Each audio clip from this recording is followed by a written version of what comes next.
या बाहुबली या पैसे वाले या परिवारवाद वाले, तो इससे तो हमारा आर्गुमेंट और strong होगा। तो बाहुबली या फिर परिवारवाद वाले राजनीतिक जमींदार या फिर ज्यादा पैसे वालों ने बिहार में शासन पर कब्जा कर लिया है और वो 40 सालों से जनता को धोखा देते आ रहे हैं। तो अगर हमारे खिलाफ इनमें से कोई भी आए के बीच में जन स्वराज का मैसेज पहुंच गया है जी। और अभी हमारे पास और भी शायद 7-8 दिन हैं। मैं पूरे विश्वास के साथ ये कह सकता हूँ कि तरारी विधानसभा क्षेत्र जन स्वराज के पास ही आएगी। यहाँ पर सर्वाधिक दलित वोट बैंक जो है इसको किस तरह से साधेंगे? तो पहले जो है माले का बताई जा रही थी यहाँ पर। नहीं, ये डिवीजन का मामला नहीं है, चाहे वो दलित हो, पिछड़ा हो, अति पिछड़ा हो, सवर्ण हो, अगड़ा पिछड़ा, जो भी आप कहते हैं, कोई भी हो, हमारा संवाद जो है और हमारा संदेश किसी एक ग्रुप के लिए नहीं होता है। ये एक ऐसा संदेश है जो कि बिहार के बदलाव के लिए है और बिहार का बदलाव जिस चीज से होगा वो है शिक्षा, और शिक्षा के माध्यम से ही पलायन से छुटकारा मिलेगा। जो युवा यहाँ से पलायन करते हैं उससे छुटकारा मिलेगा।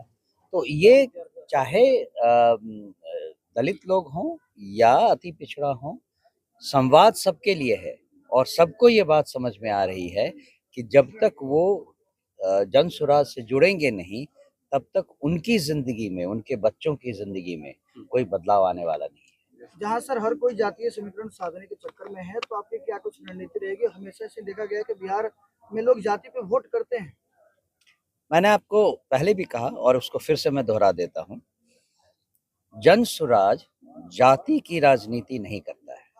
हमारा संवाद, हमारा संदेश बिहार के बदलाव के लिए है और वो संदेश इतना यूनिवर्सल है कि उसमें सब लोग समा जाते हैं, चाहे वो पिछड़ा हो, अति पिछड़ा हो, दलित हो या सवर्ण हो या मुस्लिम हो। हर कोई उसको अपना एक हिस्सा मानता है, हमारी नीतियों को, और उस पे चलना चाहता है। यही हमारी जीत है और हमें कुछ नहीं चाहिए। बीजेपी के लोग ऐसे कह रहे हैं, जैसा कि ये लोग कहना है कि जन स्वराज और प्रशांत किशोर तमाम उनके जो टीम है, ये राजनीतिक जो है ये विश्लेषण बन सकते हैं, मतलब चुनाव लड़वा सकते हैं, हरवा सकते हैं, फिर ये चुनाव नेता नहीं बन सकते हैं लोग। वो लोग समझ ही नहीं रहे हैं कि प्रशांत किशोर जी क्या कह रहे हैं। प्रशांत किशोर जी ने बार बार समझाया है कि उन्होंने जिसको जिसको चुनाव में सुझाव दिए हैं वो हर आदमी जीता है।